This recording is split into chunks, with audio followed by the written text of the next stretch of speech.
Marlena, for your own safety, you might need to consider leaving Elliot, Dr. Reed's voice was steady, but his eyes held an urgency that sent a chill down my spine. I blinked, trying to process his words. I'm sorry, what? Dr. Reed leaned forward, his hands clasped on his desk. I've uncovered some concerning information about your husband's past. There's evidence of his involvement in a financial scandal. My mind reeled. Elliot involved in a scandal? It didn't make sense.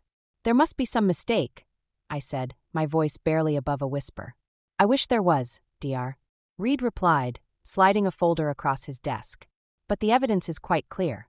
Elliot's previous marriage ended under suspicious circumstances, and there are records of large sums of money being moved around. I stared at the folder, afraid to open it. My hands trembled as I reached for it. Marlena, Dr. Reed's voice softened. I know this is difficult to hear, but I'm worried about your safety. Elliot's past behavior suggests he might be capable of more than just financial deceit. I shook my head, tears welling up in my eyes. No, you don't understand. Elliot loves me. He would never. I hope you're right, Dr. Reed interrupted gently. But I urge you to be cautious. Watch for any signs of erratic behavior or secrecy. I nodded numbly, clutching the folder to my chest as I stood to leave. My legs felt weak, and my mind was a whirlwind of confusion and disbelief.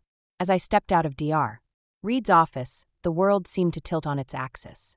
Everything I thought I knew about my life, my marriage, was suddenly in question. My name is Marlena, and I just discovered that the man I've loved and trusted for years might be hiding a dark and dangerous past.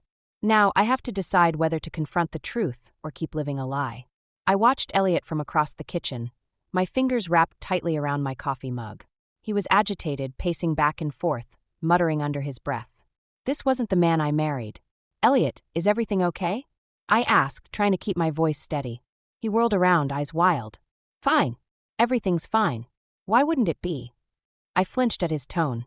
You just seem on edge lately. Elliot's face softened for a moment, but then hardened again. Work stress.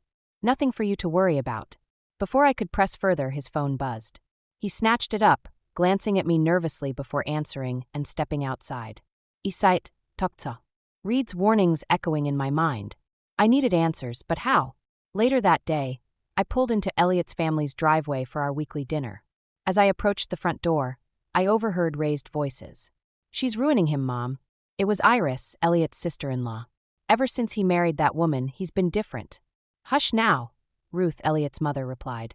We don't know that for certain. I froze, my hand inches from the doorbell. Iris continued. Open your eyes.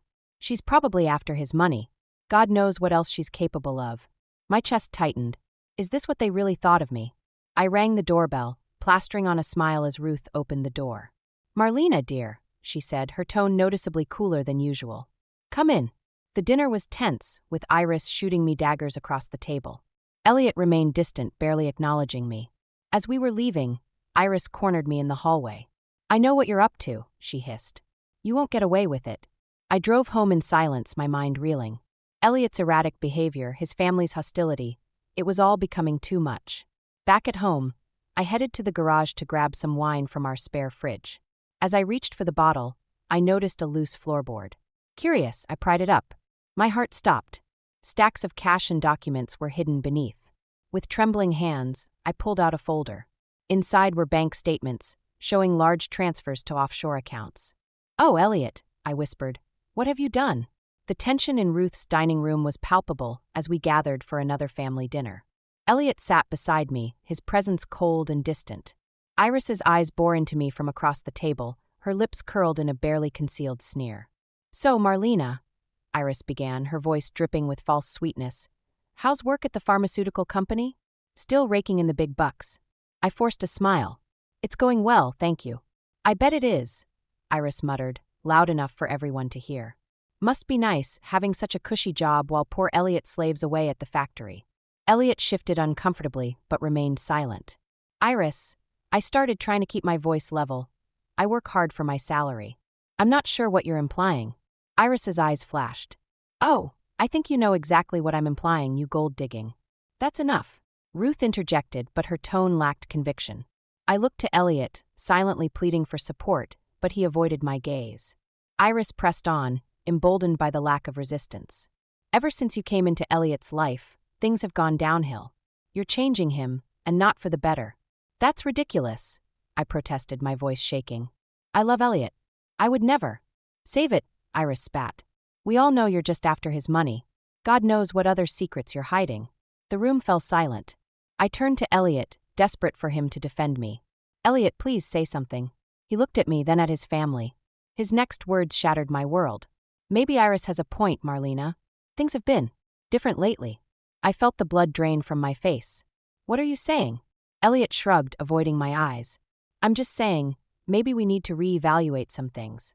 Tears stung my eyes as I realized the depth of this betrayal. The man I loved, the man I'd stood by despite my growing suspicions, had just thrown me to the wolves. I stood abruptly, my chair scraping against the floor. I think I should go.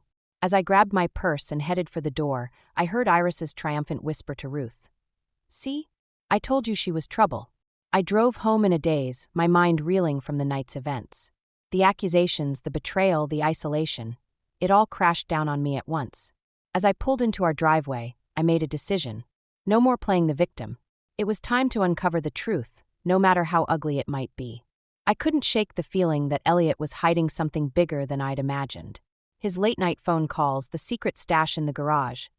It all pointed to a web of deceit I was determined to unravel. With trembling hands, I installed a tiny camera in our living room. The guilt gnawed at me, but I needed answers. For days, nothing happened. Then, on a rainy Tuesday afternoon, the camera caught something that made my blood run cold. Elliot entered the room with a man I'd never seen before. They spoke in hushed tones, exchanging documents and what looked like a thick envelope of cash. It's all set, the stranger said. The accounts are ready. You just need to make the final transfer. Elliot nodded, his face grim. And you're sure Marlena won't be able to trace any of this? Positive. Once you're out, she'll have nothing. I felt sick. The man I'd loved for years was planning to leave me, to take everything we'd built together. That night, I pretended to be asleep when Elliot came to bed. He tossed and turned, muttering in his sleep. Have to get out. Can't let her find out. The next morning, I called in sick to work. As soon as Elliot left, I began searching the house, looking for any clue about his plans. In his office, I found a burner phone hidden in a drawer. My hands shook as I scrolled through the messages. Coordinates for a meeting, bank account numbers, and a date, just 3 days from now. I was about to put the phone back when it buzzed with a new message. Everything's ready. Meet at the usual place at 8 p.m. We'll finalize the plan to leave her with nothing. Tears blurred my vision. I'd suspected Elliot was hiding something, but this level of betrayal was beyond anything I'd imagined. As I sat there, surrounded by evidence of my husband's deceit, a cold resolve settled over me. I wouldn't be the victim in this story. It was time to turn the tables on Elliot and his schemes. I picked up my phone and dialed a familiar number. Jerry? It's Marlena. I need your help. Can you meet me? It's urgent. As I hung up, I took a deep breath. The game had changed and I was ready to play. Elliot had no idea what was coming. I sat across from Jerry at our favorite coffee shop, my hands wrapped tightly around a mug of rapidly cooling coffee. Her eyes widened as I recounted everything, Dr. Reed's warning, Elliot's erratic behavior, the hidden camera, and the damning conversation I'd overheard. Jesus, Marlena, Jerry breathed. I knew something was off, but this is next level. I nodded, fighting back tears. I don't know what to do, Jerry. He's planning to leave me with nothing. Jerry's expression hardened. Like hell he will. We're not going to let that happen. For the next hour, we huddled over the table, speaking in hushed tones as we formulated a plan. Jerry's background in corporate finance proved invaluable as we dissected Elliot's scheme. We need to gather concrete evidence, Jerry insisted. Bank statements, recordings, anything that proves he's been moving money around illegally. I hesitated. But how? He's been so careful. A sly smile crossed Jerry's face. Leave that to me. I've got some contacts who owe me favors. They can dig up dirt without leaving a trace. As our plan took shape, I felt a mix of exhilaration and fear. This wasn't just about saving myself anymore. It was about exposing Elliot's lies and making sure he couldn't hurt anyone else. What about his family? I asked. Iris and Ruth are so convinced I'm the problem. Jerry's eyes glinted. They'll be there for the grand finale. When we confront Elliot, we'll make sure they see him for who he really is. Over the next few days, we set our plan in motion. Jerry's contacts came through, providing a treasure trove of financial records that painted a damning picture of Elliot's activities. Meanwhile, I carefully documented every suspicious conversation, every late-night phone call. The night before our planned confrontation, I lay awake, my heart pounding. Elliot slept soundly beside me, oblivious to the storm that was about to break.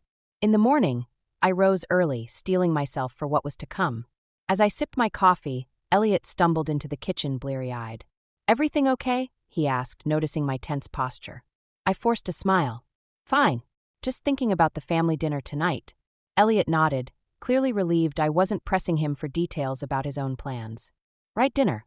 Should be. Interesting." If only he knew how interesting it would be. As he left for work, I sent a quick text to Jerry. "It's time. See you tonight." The countdown to confrontation had begun. The tension in Ruth's dining room was suffocating as we gathered for what they thought was just another family dinner. Elliot sat beside me, oblivious to the storm about to break. Iris's smug smile made my blood boil, but I held my composure. Jerry's steady presence across the room gave me strength. As Ruth served the main course, I caught Elliot checking his watch. It was time. "Elliot," I said, my voice surprisingly steady, "is there something you'd like to share with everyone?" He froze, fork halfway to his mouth. "What do you mean?" I pulled out a folder, laying it on the table. "Maybe we should discuss your plans to leave me and take everything we own." The room fell silent. Elliot's face drained of color. "What is she talking about?" Ruth asked, her voice trembling. I opened the folder, spreading out bank statements and transcripts. Elliot has been embezzling money from his company and hiding it in offshore accounts. He was planning to leave me penniless and disappear. Iris scoffed. "You're lying. Elliot would never." "It's all here," I interrupted, pushing the evidence towards her. Phone records, bank transfers, even recordings of his conversations with his accomplice. Elliot lunged for the papers, but Jerry was quicker, snatching them away. "How did you?" Elliot sputtered. "I knew something was wrong," I said, my voice breaking. "I loved you, Elliot. I trusted you. But you've been lying to all of us." Ruth's hands shook as she examined the documents. "Elliot, please tell me this isn't true." But Elliot's silence was damning. His facade crumbled before our eyes. "You were going to abandon your wife," Iris whispered, shock replacing her usual disdain. Elliot's eyes darted around the room, looking for an escape. "You don't understand. I had no choice. The debts, the pressure. There's always a choice," I said firmly. "You chose to lie, to steal, to betray everyone who loved you." As the reality of Elliot's deception sank in, the atmosphere in the room shifted. Ruth's eyes filled with tears of disappointment. Iris's face contorted with a mix of anger and disbelief. "I think you should leave," Ruth said quietly to Elliot. He stood, desperation etched on his face. "Mom, please." "Iris, you have to believe me." But his pleas fell on deaf ears. As Elliot stumbled towards the door, the weight of his actions finally seemed to hit him. I watched him go, a strange mix of relief and sadness washing over me. The truth was out, but at what cost? The silence that followed Elliot's departure was deafening. Ruth sat at the table, her face buried in her hands, while Iris paced the room, muttering under her breath. Jerry stood protectively near me, her eyes scanning for any sign of trouble. Suddenly, the front door burst open. Elliot stormed back in, his face contorted with rage. "You think you can just ruin my life like this?" he snarled, advancing towards me. I stood my ground, heart pounding. "You ruined your own life, Elliot. I'm just exposing the truth." He lunged forward, grabbing my arm. "You had no right. I'll make you pay for this." Jerry moved to intervene, but before she could, Ruth's voice cut through the tension. "Elliot Whitaker, you let her go this instant." Elliot froze, turning to face his mother. Ruth stood, her small frame shaking with anger. "How dare you threaten Marlena after what you've done? I raised you better than this." Iris stepped forward, her earlier hostility towards me replaced by a look of disgust for her brother-in-law. "You've been lying to all of us, Elliot. For years. How could you?" Elliot's grip on my arm loosened, his anger giving way to desperation. "You don't understand. I was trapped. The debts, the pressure. I didn't know what else to do." "You could have asked for help," I said softly. "We could have faced it together. Instead, you chose to betray everyone who loved you." The fight seemed to drain out of Elliot. He sank into a chair, head in his hands. "I've ruined everything, haven't I?" Ruth approached him, her voice firm but tinged with sadness. "Yes, you have. And now you need to face the consequences of your actions." I watched as the reality of his situation washed over Elliot. The man I had loved, the life we had built together, it was all crumbling before my eyes. Jerry placed a comforting hand on my shoulder. You did the right thing, Marlena. He can't hurt you anymore. As if on cue, the sound of police sirens filled the air. Elliot's head snapped up, panic in his eyes. You called the police? He whispered. I nodded. It was part of the plan. Your embezzlement, the fraud, it all needs to be reported. As the police entered the house, I felt a strange mix of relief and sorrow. Elliot was led away in handcuffs, the once proud man now a picture of defeat. Ruth turned to me, tears in her eyes. Marlena, I'm so sorry. For everything. Can you ever forgive us? I took her hand, feeling the weight of the past few months finally lifting. It's a start, I said softly. It's a start. 6 months after Elliot's arrest, I stood in my new apartment, surrounded by boxes and the promise of a fresh start. The divorce was finalized and the legal battles were behind me. I felt lighter, freer than I had in years. A knock at the door pulled me from my thoughts. It was Jerry, arms full of takeout containers. Housewarming dinner as promised, she said with a grin. We sat on the floor, surrounded by half-unpacked boxes, sharing Chinese food and laughter. It felt good to laugh again. You know, Jerry said, her expression turning serious, I'm really proud of you, Marlena. You've been through hell, but you've come out stronger. I nodded, feeling a lump in my throat. I couldn't have done it without you. Jerry reached out, squeezing my hand. The touch lingered, and I felt a flutter in my chest. There was something there, something new and exciting, but we both knew it wasn't the right time. Not yet. As we cleaned up, my phone buzzed. It was a text from Ruth. Thinking of you. Hope you're settling in well. Lunch next week. I smiled, remembering our last conversation. Ruth and Iris had been working hard to make amends, to rebuild the trust that Elliot had shattered. It wasn't easy, but it was a start. Later that evening, I stood on my small balcony, watching the sunset paint the sky in vibrant hues. Dr. Reed's words from that fateful day echoed in my mind. For your own safety, you might need to consider leaving Elliot. I had done more than leave. I had reclaimed my life, my dignity, my future. The road ahead wasn't clear, but for the first time in years, I felt excited about the possibilities. My job at the pharmaceutical company was going well, with a promotion on the horizon. I had started volunteering at a local women's shelter, using my experience to help others find their strength. As the last rays of sunlight faded, I made a silent promise to myself. No more living in fear. No more doubting my worth. No more letting others dictate my happiness. I was Marlena Whitaker, survivor and thriver, and my story was far from over. With a deep breath, I turned back to my apartment. There were still boxes to unpack, a new life to build. But I was ready to face whatever came next on my own terms. As I closed the balcony door behind me, I felt a sense of peace wash over me. The past was behind me, the future wide open. And for the first time in a long time, I was genuinely excited to see what tomorrow would bring.